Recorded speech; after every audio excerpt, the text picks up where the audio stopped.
Welcome दोस्तों, कैसे हो आप लोग?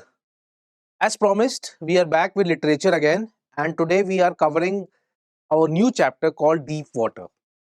So, दोस्तों, before we proceed, a brief introduction on ये chapter क्या है, the author, and how we gonna proceed with this chapter.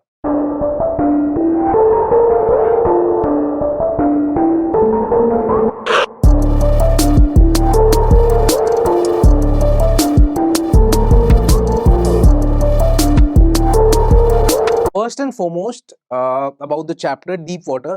दोस्तों, ये कहानी विलियम डगलस की है। It's an extract from his autobiography. इसमें वो लोग बताते हैं कि कैसे पानी का फोबिया या कोई डर जो इंसान के अंदर आ जाता है, उसको कैसे उन्होंने मीट आउट किया और उसको कैसे बीट किया। ये कहानी विलियम डगलस की है दोस्तों। जब वो 3 से 4 साल के थे, तब से उन्होंने पानी से उनको एक डर सा होता था। He was very afraid of water. और उसके कारण जब भी वो पानी को देखते थे, उसको छूते थे, तो उनको मतलब he used to panic, he used to feel very you know उनको लगता था कि कहीं वो डूब ना जाएँ। धीरे-धीरे ये डर उनका बहुत ही ऊपर लेवल पे चला गया।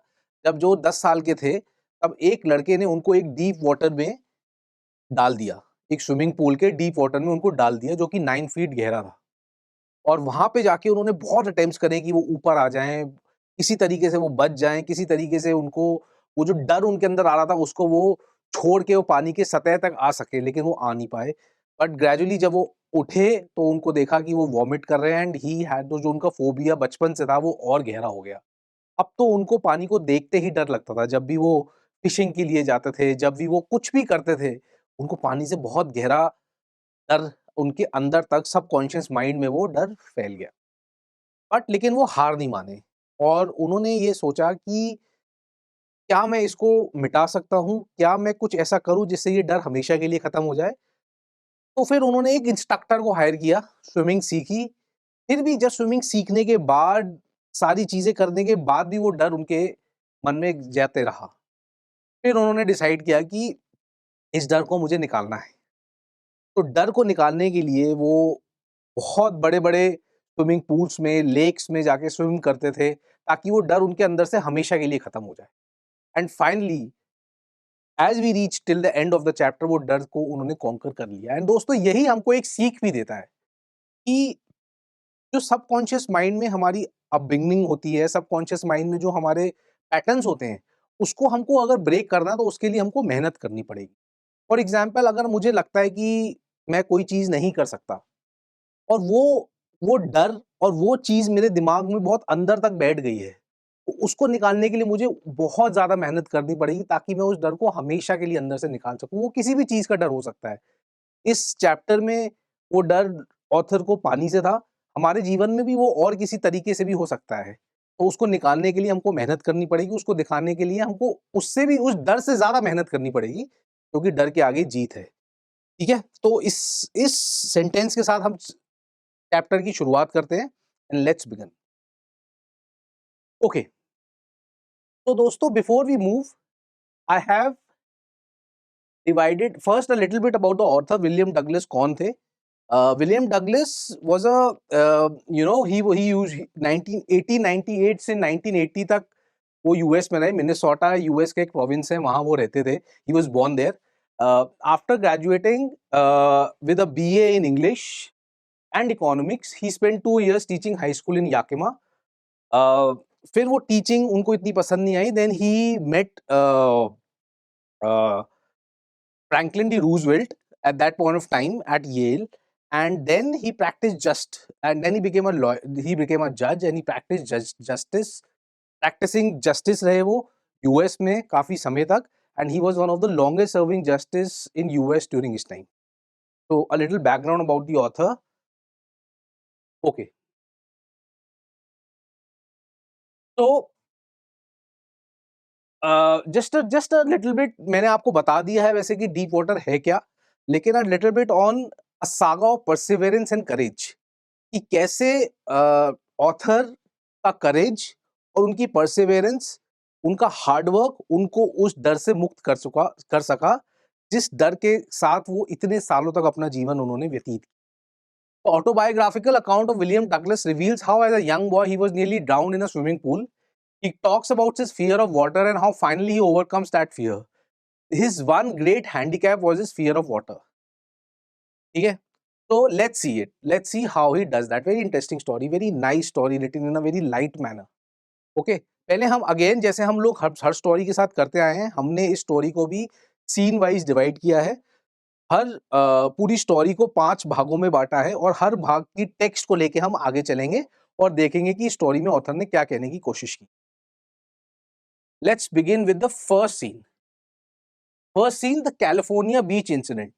ओके, ये इंसिडेंट दोस्तों तब का है जब डगलस 3 से 4 साल के थे.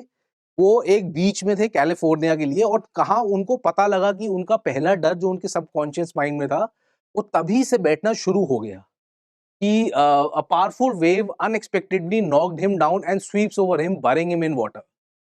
Though his father laughs, the force of the wave instills a deep-seated aversion to water and a sense of terror in his subconscious mind.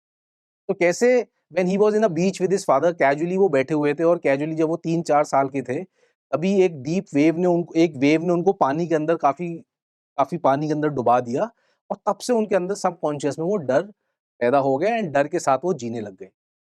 Let's look at the text of this scene. From the beginning, however, I had an aversion to the water when I was in it.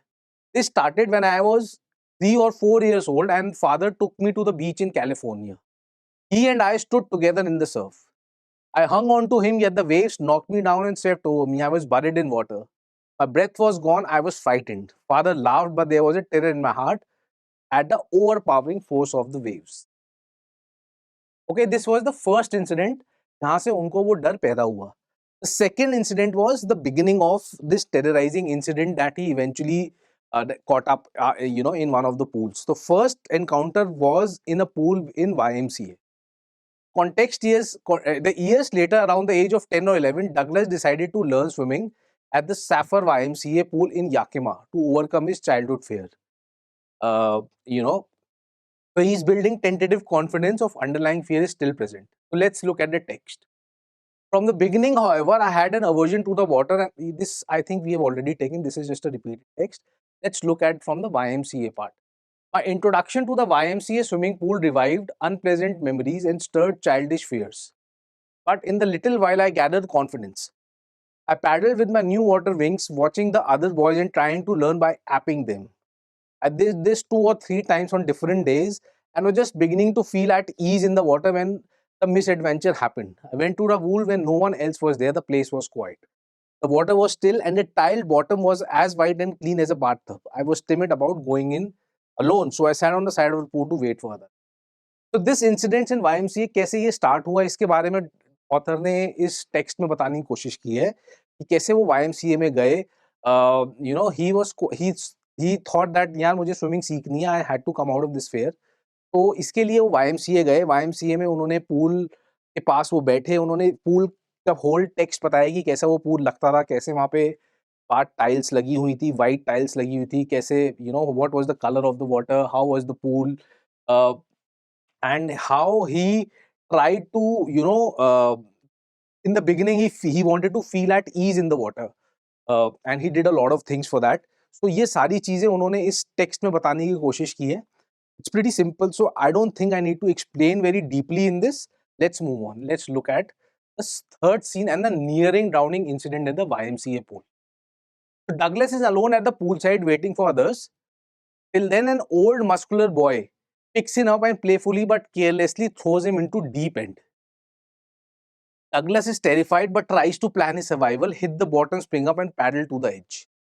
तो दोस्तों ये वो incident है, ये this is the main story line और main part of the whole story, जिसमें वो ये कहते हैं कि एक बड़ा सा लड़का जो अराउंड 18 ईयर्स का था वो आया वहां पे एंड जैसे वो मेस अराउंड करते हैं ना छोटे बच्चों के साथ, वैसे ही was messing around with the author William and वो उसको आके कहता है और स्किनी कैसे हो, एंड ये कह के उसको डीप वाटर में जो 9 feet side deep side of the pool था वहां पे उसको डाके धक्का दे देता है. And that was it for the author. So let's see what happens in this. I had not been there long when in came a big bruiser of a boy, probably 18 years old. He had thick hair on his chest. Big bruiser मतलब तगड़ा लड़का था. He was a beautiful physical specimen with legs and arms that shows rippling muscles. He held high skinny. How do you like to be ducked? How do you like to be ducked का मतलब हो गया दोस्तों कि क्या डूब के देखेगा, मतलब he was like kind of उससे jokingly बात करने की कोशिश करता है. With that he picked me up and tossed me into the deep end. I landed in a sitting position, swallowed water and went at once to the bottom. I was frightened but not yet frightened out of my wits. So essentially author ये कह रहे हैं कि उसने मुझे पकड़ा और पकड़ के deep end of the pool में डाल दिया. जब मैं pool में गया अंदर, उस समय I was frightened but मेरी I was able to think. मैं सोच रहा था, मैं सोच सकता था कि मुझे क्या करना है, मुझे कैसे बाहर आना है. बट डर में तो मैं था, लेकिन इतने डर में नहीं था कि मैं सोच ना पाऊं. On the way down, I planned. When my feet hit the bottom, I would make a big jump, come to the surface, lie flat on it, and paddled on the edge of the pool. तो इसमें author कहने की कोशिश कर रहा है कि जैसे जब मुझे उन्होंने नीचे डाला, जब मैं नीचे जा रहा था, तब मैंने सोचा कि जैसे ही मैं नीचे जाऊंगा, मैं टाइल्स से टकराऊंगा और एक बिग जंप ऊपर की तरफ लूंगा और उस जंप से मैं पानी के ऊपर आ जाऊंगा and then I would float to the side of the water. That was his plan at that point of time. जो उसके दिमाग में चल रहा था author. This is the main part. The 3 attempts that he made, the 3 tries to survive. कैसे उन्होंने 3 कोशिशें की अपने आप को पानी की सतह तक लाने की, लेकिन वो उसमें कामयाब नहीं हो पा रहे थे. So what did he do? The 3 actions. First try, he sinks but the spring up fails. He rises slowly, gasps for air but swallows water. Second try, he sinks again. Panic is intense. Sorry. His limbs are paralyzed and he can only think of the 3-part plan. That was in the second try. Third try, he sinks for the final time. All effort ceases, he becomes quite peaceful and loses consciousness. The curtain of the life fell. In fact, this near-death experience confirms and intensifies his hydrophobia, leaving him physically weak and emotionally scared. तो दोस्तों ये इन 3 attempt के बारे में है. We would see in the text कि कैसे उन्होंने ये 3 अटेम्प्ट मारे ऊपर आने के लिए और उस तीनों अटेम्प्ट में उनकी मानसिक दशा क्या थी, what he was thinking and what he was trying to do. ये तीनों चीज हम इन 3 अटेम्प्ट्स में देखने की कोशिश करें. Okay, let's look at the text. It seemed a long way down. Those 9 feet were more like 90 for me. And before I touched bottom, my lungs were ready to burst. But when my feet hit bottom, I summoned all my strength and made what I thought was a great spring upwards. I imagine I would bob to the surface like a cork. Bob to the surface like a cork, जैसे कि आप कोई champagne खोलते हो या कोई bottle खोलते हो, जिस तरीके से खोलते समय कॉक उछल के बाहर आ जाता है. That's what he thought कि मैं भी ऐसी एक छलांग मारूंगा नीचे जाके टाइल्स पे पहुंच के और टाइल्स से पुश करके अपने आप को, जैसे कि एक कॉक बॉटल से बाहर आ जाता है. Instead, I came up slowly. I opened my eyes and saw nothing but water that had a dirty yellow tinge on it. I grew panically. I reached up as if to grab a rope and my hands clutched only at water. I was suffocating. तो ये सारी चीजें हैं कि next time जब उन्होंने लेकिन जब वो नीचे पहुंचे and when he tried to kind of come up, all he could do was he could not come up. Basically वो पानी में थे. जब वो ऊपर आते भी हैं तो उनको अपने चारों ओर पानी ही दिखता है. कैसे उनको एक येलो सी टिंक सी चीज दिखती है पानी के अंदर, जिससे वो और पैनिक हो जाते हैं. His hand clutched only upon water. I was suffocating. I tried to yell but no sound came out. वो चिल्लाने की कोशिश कर रहे थे, लेकिन क्योंकि वो पानी के अंदर थे, कुछ साउंड उनकी बाहर निकल नहीं रही थी. I stuck at the water as I went down, expanding my strength as one in a nightmare fights an irresistible force. I lost all my breath. My lungs ached, my heart throbbed. I was getting dizzy. I was getting dizzy, but I remembered the strategy. I would spring from the bottom of the pool and come like a cock to the surface. I would lie flat on the water, strike out with my arms and slash with my legs. Then I would get on the edge of the pool and ये सारी चीजें उनके दिमाग में आ रही थी, जो कि मैंने बताया. जैसे कि वो पानी के नीचे जाएंगे, वो एकदम से एक छलांग मारेंगे जिससे कि वो पानी के सतह तक आ जाए और वहां से he would kind of move to the side of the pool. That's what he thought. Okay, let's look at the text in the second attempt. And then sheer shark terror seized me. Terror that knows no understanding, terror that knows no control, terror that knows No one can understand who has not experienced it. I was shrieking underwater. I was paralyzed underwater, stiff, rigid with fear.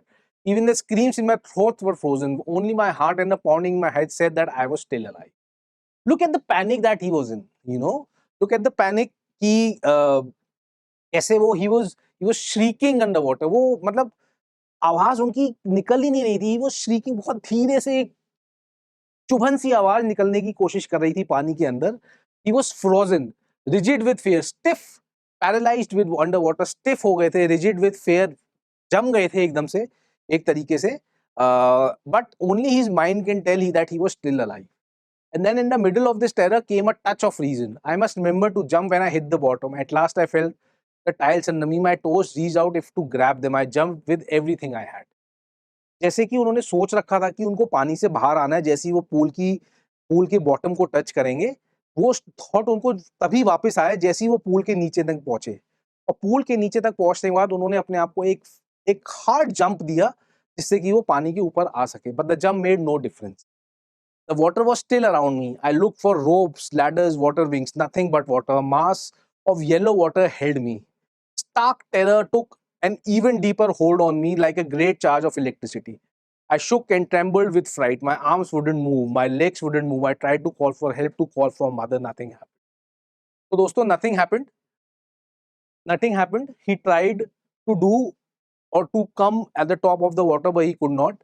He said that the fear gripped him like a shock of electricity, and he tried to call for help. He tried to call for his mother, but nothing happened. And then the final attempt. Then I started down a third time. I sucked for air and got water. The yellowish light was going down.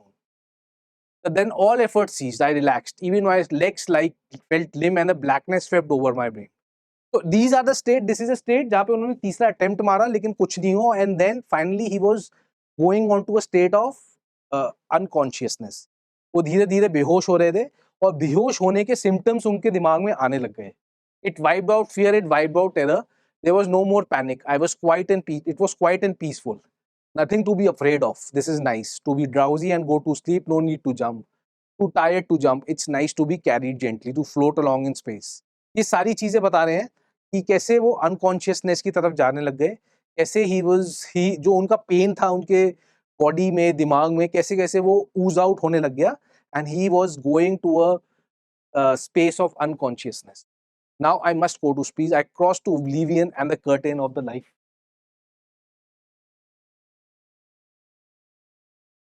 Next scene. The incident is over, but the psychological effects lasted for years. The fear of water prevents him from enjoying activities like fishing, canoeing, and swimming in lakes and rivers. A vestige of terror grips him whenever he is near water.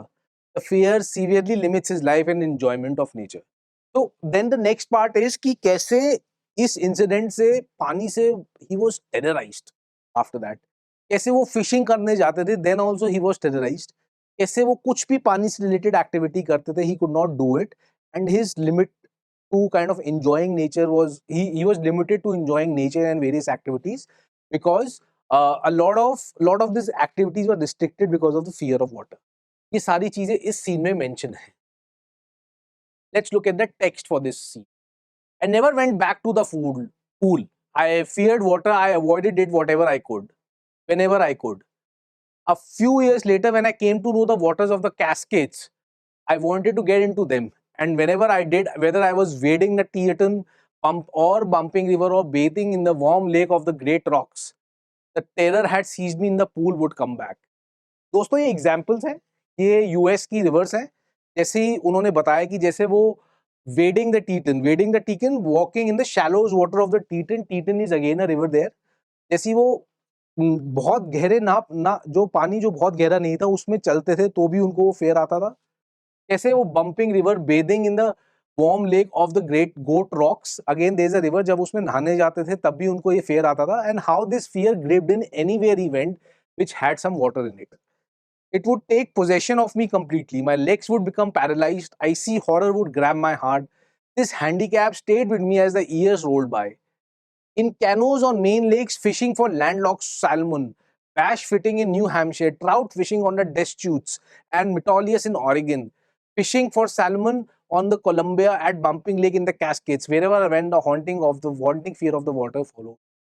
ये सारी चीजें, these are just examples of activities related to water जो कि restrict हो गई थी because of the fear that gripped him. Once he said that in canoes on main lakes fishing for landlocked salmon. Salmon again is जो fishing एक मतलब fishing करते हैं तो एक तरीके की fish होती है. Bass fishing in New Hampshire, trout fishing on the, ये सारी fishing की categories हैं जो कि different places पे in US he used to do. तो कैसे this fear kind of gripped him and he was not able to enjoy all these activities. It ruined my fishing trips, deprived me of the joy of canoeing, boating and swimming. Okay. Then what he did? So finally ये explanation था कि कैसे हम यहाँ तक पहुँचे कि कैसे उनको इस fear ने grip कर लिया था पूरा, कैसे he was terrorized with the incident at YMCA, and after that how the fear was actually restricting him not doing a lot of activities that he always wanted to do and enjoyed doing. Then what did he do to come out of it? The story starts for that. Hiring the instructor and systematic training. Douglas is determined to conquer his fear and hires a professional swimming instructor in October. The instructor employs a systematic method, attached a bath and rope to a pulley, teased him to put his face underwater to exhale and raise his nose to inhale, teach him the leg kicking movement separately, finally putting the entire stroke together. Impact. Over months, Douglas learns to swim and overcomes a large part of his physical fear, but the psychological old terror sometimes returns in tiny vestiges. तो vestiges का मतलब होगा कि let's say 80% खत्म हो गया, लेकिन वो छोटा 20% बार बार कहीं ना कहीं वो चीज उसको स्टक करती थी, वो फियर उसके मन में आता था. तो even after learning swimming, even after ये सारी चीजें ही कैसे इंस्ट्रक्टर ने उनको स्विमिंग लर्न कराई, क्या क्या चीजें कराई जिससे कि उनका वो थोड़ा डर निकल सके and he can do the full stroke at one go and learn swimming.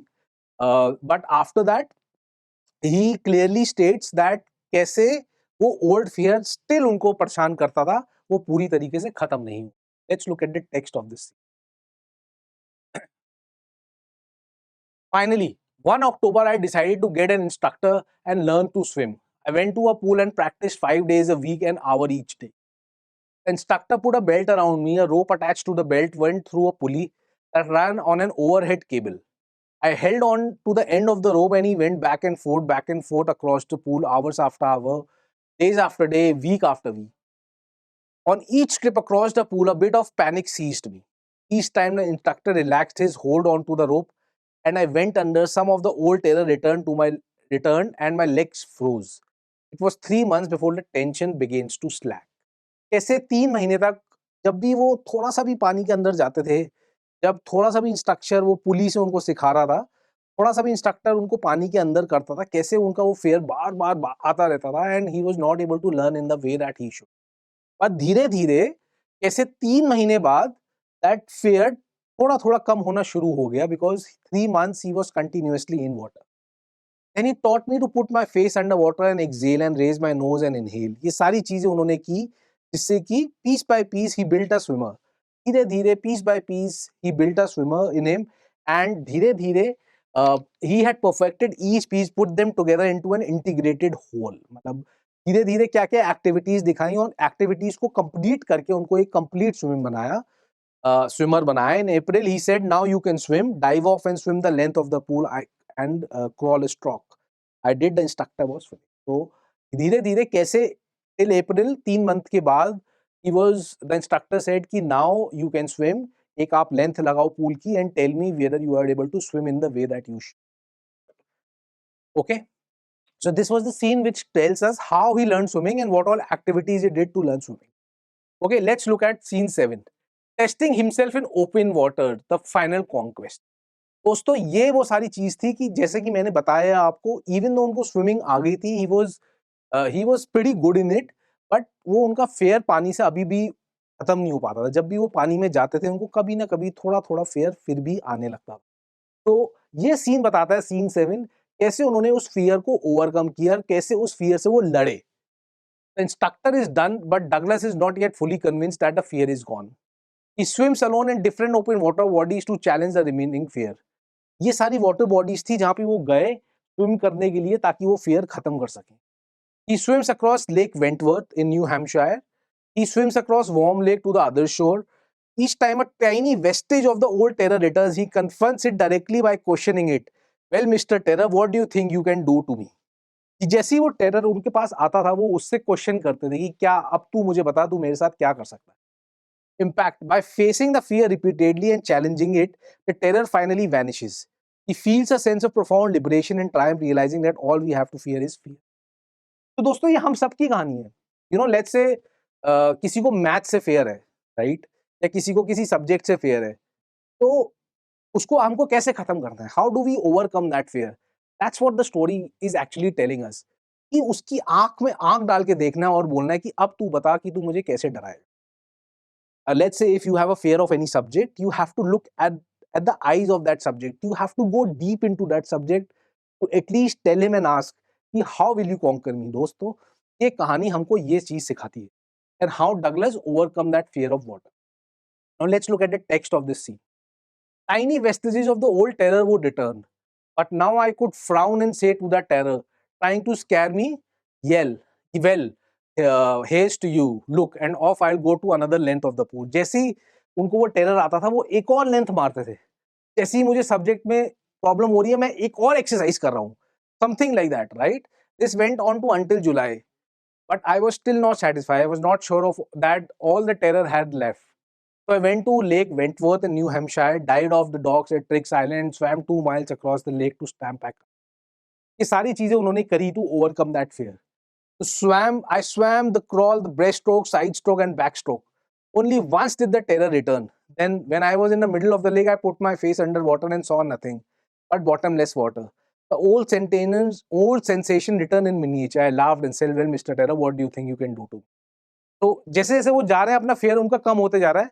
पहले उनको काफी बार आता था, लेकिन लास्ट टाइम उनको एक बार फेयर आया. You know, when he was travelling in one of the lakes, whenever the old sensation return, he used to tell him, अब बता तू मेरे साथ क्या करेगा. And then he used to make another stroke and he used to feel again. He used to move his mouth or move his face under water and see, let me see if you will terrorize me again.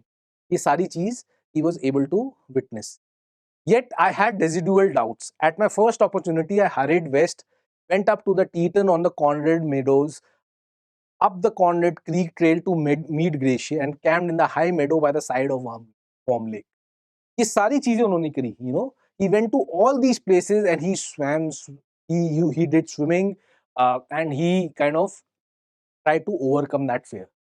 The next morning, I dived into the lake and swam across the other shore and back, just as Doug Corporon used to do. I shouted with joy, and Gilbert Peak returned the echo. I had conquered my. Next morning, he again did. So in one of the lakes, he again went and he tried to cross the channel, and then he realized कि now that entering fear, जो छोटा सा डर था, वो वापस नहीं आ रहा था. And then he realized that he has conquered the fear of water. The experience had a deep meaning for me, as only those who have known stark terror and conquered it can appreciate it. In death, there is peace. There is terror only in the fear of death. As Roosevelt once knew what he said, all we have to fear is fear itself. Because I experienced both the sensation of dying and the terror that fear of it can produce, the will to live somehow grew in intensity. तो दोस्तों, ये उसकी कहानी है कि कैसे he said that all that we should fear is fear itself. हमको जिससे डरना है वो डर ही है. तो डर से ही हमको डरना है और डर ही हमको डराता है. एंड यू नो, इन वो कहते हैं कि डेथ में तो पीस है. The only fear is in the fear of living as well. तो दोस्तों, ये उनकी कहानी है कि कैसे उन्होंने ये fear को ओवरकम किया, कैसे उनकी intensity to live, to come out of the fear made him a great swimmer, and also कैसे उन्होंने जी तोड़ मेहनत करी उस fear से वापस आने के लिए. तो वही हमें भी करना, right? In case we are fearing something, we should try harder, we should try more harder to come out of that fear and come conquering the fear as well as the things that giving us that fear.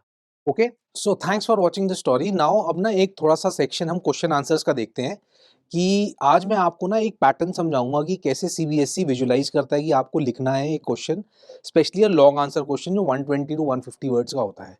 So essentially क्या pattern होने चाहिए, और एक deep water का example लेके एक question करने की कोशिश करते हैं। ठीक है, तो the except deep water presents the growth of Douglas from a fearful boy to a courageous wise man. Elucidate mentioning the growth qualities of Douglas.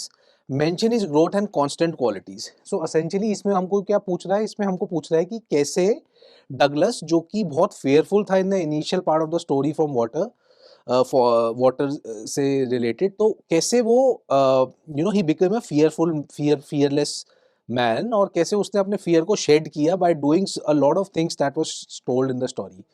तो उस क्वेश्चन को हमको देखना है, कैसे उसकी ग्रोथ हुई, कैसे उसने अपने फियर को कॉन्कर किया, और कैसे he came out of that fear of water that he had in the beginning. ठीक है, तो इसमें ना मैंने इस सारे क्वेश्चन को 4 पार्ट्स में डिवाइड किया है दोस्तों।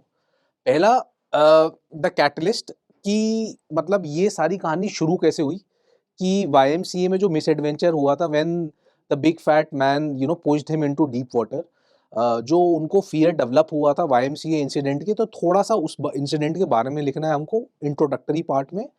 दो मेजर पार्ट है, वो हमको दो पार्ट्स में डिवाइड करना है, growth qualities and constant qualities. ठीक है, ग्रोथ क्वालिटीज, तो ग्रोथ क्वालिटीज में लिखना है कि कैसे जो कि उसमें बहुत डर था, उससे वो वहां तक ग्रो कर पाया कि instructor made him to learn swimming and he was able to do long breaths of swimming in the swimming pool. तो ये सारी चीज यहाँ से जब यहाँ उस फियर से लेके स्विमिंग सीखने तक जो भी इंसिडेंट थे, उसको समराइज करके 50 वर्ड्स में हमको ग्रोथ क्वालिटीज में लिखना है। ठीक है, next was the constant qualities. Constant qualities में उसका परसिवरेंस एंड मेटिकुलसनेस लिखना है। मतलब स्विमिंग सीखने के बाद भी ही वाज नॉट सेटिस्फाइड, क्योंकि कहीं ना कहीं he wanted to shed that fear that was deep inside him. So that proved that he had that perseverance in him. He had that meticulousness in him to come out of that fear and become a pro from that. So उस चीज का मतलब I am becoming a swimmer से लेके जो उन्होंने different pools में सारी चीजें करी, उस सारे इंसिडेंट्स को हमको 50 वर्ड्स में निकला। That comes in the constant qualities of the swimmer. And third, the philosophy. Philosophy में जैसे ये वाली लाइन थी, all we have to fear is fear itself, that would come in the conclusion part. So 150 words को मैं ऐसे spread out करूंगा, 50 words in growth qualities, 50 words in constant qualities, 25 to 30 words in conclusion and 20 words in introduction. सो इस तरीके से मैं इसको spread out करूंगा। The focus should be on the growth and the constant qualities, because वही examiner हमसे देखना है, वो हमसे देख रहा है कि ये सारी चीज हमारे आंसर में हो। ठीक है, जैसे कि मैंने आपको बताया, इसको मैंने थोड़ा सा डिटेल्ड वर्जन में भी लिखा है कि स्टार्ट इंट्रोडक्शन में start by stating that Douglas journey is an autobiographical narrative over triumph over fear. Define the fear and the wise man he became, just थोड़ा सा आप बोलो कि कैसे it's an autobiographical narrative of capturing fear, and then उसी introduction में थोड़ा सा आप लिख सकते हो कि फियर जो स्टोरी में लिखा हुआ उसके बारे में, और वाइज मैन जो वो बिकेम एट द लास्ट, उसके बारे में 2 लाइनें आप लिख सकते हो। देन ये सबसे इंपॉर्टेंट है, ग्रोथ और कॉन्स्टेंस। इसमें डिस्कस है psychological shift, explain how he move from the physical paralysis to mental command, mention the piece by piece training as the bridge of his growth. मतलब इसमें आप उसकी ट्रेनिंग के बारे में लिख सकते हो कि कैसे जैसे जब उसको फियर शेड करना था, ही एम्प्लॉयड अ स्विमर और he employed an instructor, and the instructor ने जो उसको ट्रेनिंग दी to come out of that fear, वो सारी चीज़ हम ग्रोथ क्वालिटीज में मेंशन कर सकते हो, कैसे he grew from a person who was very deep afraid of water to become a swimmer. ये सारी चीज़ आप ग्रोथ क्वालिटीज में लिख सकते हो। देन ये बहुत इंपॉर्टेंट है, कॉन्स्टेंट्स जो उसने डेवलप करे थे, emphasise that is success wasn't accidental but the result of the inherent grit. Even when the instructor was done, Douglas constant sailed out drove him to test himself in Lake Wentworth. This shows his integrity. So जो 3-4 qualities इसमें वो देखने की कोशिश कर रहा है, वो है इंटेग्रिटी, हिज मेटिकुलसनेस, उसका कांस्टेंट एंडेवर कि उसको वो फेयर लूज करना। तो ये इन 3-4 क्वालिटीज पे ही आप एक एक सेंटेंस लिखो एग्जाम्पल देके। फॉर एग्जाम्पल, जैसे उसने मेटिकुलसनेस के बारे में हम बात करें, तो मेटिकुलसनेस के बारे में आप लिख सकते हो कि यार वो रुका नहीं, he went on to swam large lakes and वो जो उसने आखिर में वो सारी चीज़ें करी, वो सारी चीज़ें आप मेटिकुलसनेस में लिख सकते हो। इंटेग्रिटी में जैसे सेल्फ डाउट हो टू टेस्ट हिम, ये जैसे इंटेग्रिटी मैंने देखा हुआ है कि जैसे उसने लेक वेंटवर्थ में गया और वहाँ पे उसने वो पूरी चैनल को स्विम किया, that refers his integrity and that's also refers his hard work that he was doing. ठीक है, और आखिर में कंक्लूजन में जो मैंने जैसे आपको लाइन बताई थी कि all that we need to fear is fear itself, इस लाइन के बारे में आप एक्सप्लेन करो और 2 लाइन इस बारे में लिखो कि यू नो समथिंग लाइक कि fear is temporary and hard work is kind of permanent, you know इस चीज के बारे में भी आप कंक्लूजन में 1-2 लाइन लिख सकते हो। तो इस तरीके से आपके आंसर को स्प्रेड आउट होना है कि पहले आपने एक इंट्रोडक्शन दिया जो कि स्पेंड करेगा 20-25 वर्ड्स के ऊपर, देन उसकी ग्रोथ क्वालिटीज जो स्प्रेड करेगी अराउंड 50 वर्ड्स, फिर उसकी कांस्टेंट क्वालिटी जो स्प्रेड करेगी अनदर 50 वर्ड्स एंड लास्ट में 25-30 वर्ड्स का एक conclusion, that would sum up the paragraph. लेकिन उसकी जो वैल्यू क्वालिटीज है जो हम डिफाइन कर रही है उस इस पूरे चैप्टर को, वो जरूर मेंशन करनी है with examples from the chapter. इस तरीके से आप एक लॉन्ग आंसर 120-150 वर्ड्स का आप लिख सकते हो। ठीक है, hope this is informative, hope आपको मजा आएगा इसको करके एंड होप आपको स्टोरी में भी मजा आया। Stay tune, will come up with more stories. Thank you.